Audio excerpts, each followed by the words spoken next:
Hi friends, welcome back to Spoorthi's world. ఈరోజు మన ఛానల్లో నేను చాలా టేస్టీగా ఉండే అలాగే క్విక్గా అయిపోయే చికెన్ కర్రీని చూపించాలనుకుంటున్నాను.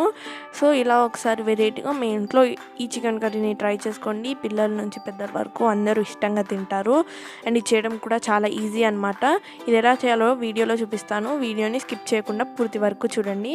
ఇది చేయడం కోసం ప్యాన్ తీసుకొని అందులోకి 1 టేబుల్ స్పూన్ వరకు మిరియాలు, అలాగే 1 టేబుల్ స్పూన్ వరకు షాజీరా, 2 ఇంచుల దాల్చిన చెక్క, అలాగే 5 లవంగాలు, 1 యాలకులు, అలాగే 1 టేబుల్ స్పూన్ వరకు జీరా వేసుకోవాలి. సో వీటన్నిటిని ప్యాన్లో వేసేసుకొని దాన్ని బాగా ఫ్రై చేసుకోవాలన్నమాట. ఈ చికెన్ కర్రీలో ఇప్పుడు నేను చూపించే ఈ మసాలానే మంచి టేస్ట్ని ఇస్తుందన్నమాట. సో ఇది స్కిప్ చేయకుండా చేసుకోండి. సో ఇక్కడైతే మసాలా అంతా కూడా బాగా ఫ్రై అయిపోయింది. ఇప్పుడు దీన్ని చల్లారిన తర్వాత ఇలా ఫైన్ పౌడర్ లాగా చేసుకొని పక్కన ఉంచేసుకోవాలి. ఇప్పుడు చికెన్ని మ్యారినేట్ చేసుకోవడం కోసం 1/2 kg వరకు బోన్ ఉన్న చికెన్ తీసుకున్నాను అనమాట. సో దీన్ని ఒకసారి వాష్ చేసేసుకొని సాల్ట్ వాటర్లో ఒక 30 minutes వరకు నానబెట్టేసుకున్నాను. సో అప్పుడైతే చికెన్ త్వరగా ఉడికిపోతుంది. ఇప్పుడు ఇందులోకి 1 టేబుల్ స్పూన్ అల్లం వెల్లుల్లి పేస్ట్, అలాగే 1 టేబుల్ స్పూన్ వరకు ధనియాల పొడి, అలాగే 1/2 టేబుల్ స్పూన్ వరకు పసుపు వేసుకోవాలి. ఇప్పుడు ఇందులోకి 1 టేబుల్ స్పూన్ వరకు ఆయిల్ వేసుకోవాలి.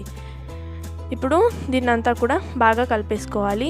దీన్ని ఆల్రెడీ మనం 30 minutes వరకు సాల్ట్ వాటర్లో నానబెట్టాం కాబట్టి దీన్ని ఇంకా ఎక్కువసేపు నానబెట్టనక్కర్లేదన్నమాట.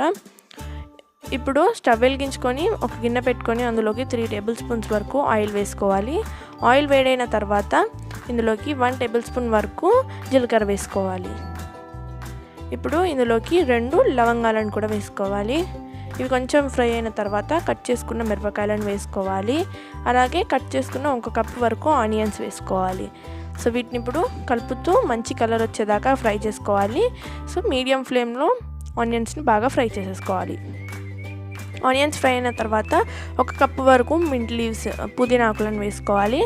దీన్ని ఇప్పుడు బాగా కలిపేసుకొని ఇందులోకి 1 కప్పు వరకు కొత్తిమీర ఆకులను వేసుకోవాలి. దీన్ని కూడా మీడియం ఫ్లేమ్లో బాగా ఫ్రై చేసేసుకోవాలి.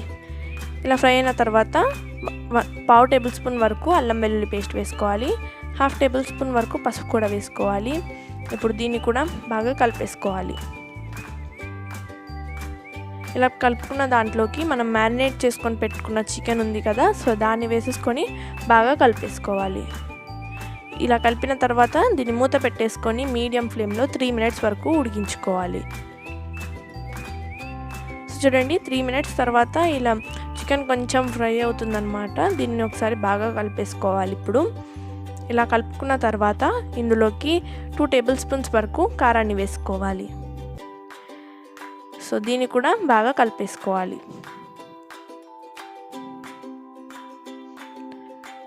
చూడండి, ఇలా కలుపుకున్న తర్వాత మూత పెట్టేసుకొని 3 minutes వరకు మీడియం ఫ్లేమ్లో ఉడికించుకోవాలి. సో 3 minutes లోపు మనకు చికెన్లో నుంచి వాటర్ వచ్చి ఇలా ఉడుకుతుందన్నమాట చికెన్. ఇలా ఉడికినప్పుడు మళ్ళీ ఒకసారి బాగా కలిపేసుకొని మనం గ్రైండ్ చేసుకొని పెట్టుకున్న మసాలా పౌడర్ ఏదైతే ఉందో అది 2 టేబుల్ స్పూన్స్ వరకు వేసుకొని మళ్ళీ బాగా కలిపేసుకోవాలి. సో ఇప్పుడు మసాలా అంతా కూడా బాగా పట్టేసాక ఇందులోకి 1/2 కప్ వరకు వాటర్ వేసుకోవాలి. ఇక్కడైతే నేను మనం చికెన్ మ్యారినేట్ చేసిన దాంట్లోనే కొన్ని వాటర్ వేసి ఇలా వేసేసాను అనమాట. ఇప్పుడు మూత పెట్టేసుకొని 5 minutes వరకు లో ఫ్లేమ్లో బాగా ఉడికించుకోవాలి. చూడండి, 5 minutes తర్వాత చక్కగా పీసెస్ అయితే ఉడికిపోయాయి.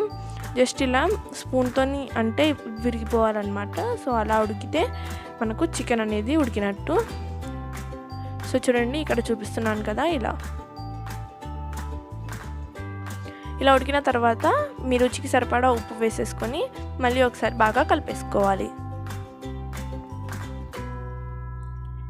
చూడండి, ఇలా కలిపేసుకున్న తర్వాత కొన్ని కొత్తిమీర ఆకులను వేసుకొని సర్వ్ చేసేసుకోవడమే. చూసారు కదా, ఎంతో త్వరగా అయిపోయే చికెన్ కర్రీ రెడీ అయిపోయింది. ఇది చాలా అంటే చాలా టేస్టీగా ఉంటుందన్నమాట.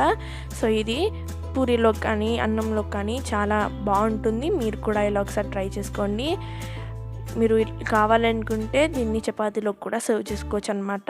సో చూసారు కదా, ఎంతో క్విక్గా అయిపోయే చికెన్ కర్రీ రెడీ అయిపోయింది. మీరు కూడా ఇలా ఒకసారి ట్రై చేసుకోండి. మీకు ఎలా వచ్చిందో కమెంట్ సెక్షన్లో తెలపండి. వీడియో నచ్చితే తప్పకుండా లైక్ చేసి ఫ్యామిలీ అండ్ రిలేటివ్స్తో షేర్ చేసి స్ఫూర్తి స్వోల్ ఛానల్ని సబ్స్క్రైబ్ చేసుకోండి. సబ్స్క్రైబ్ చేసుకున్న వెంటనే పక్కనే ఉన్న బెల్ ఐకాన్ని కూడా యాక్టివేట్ చేసుకోండి.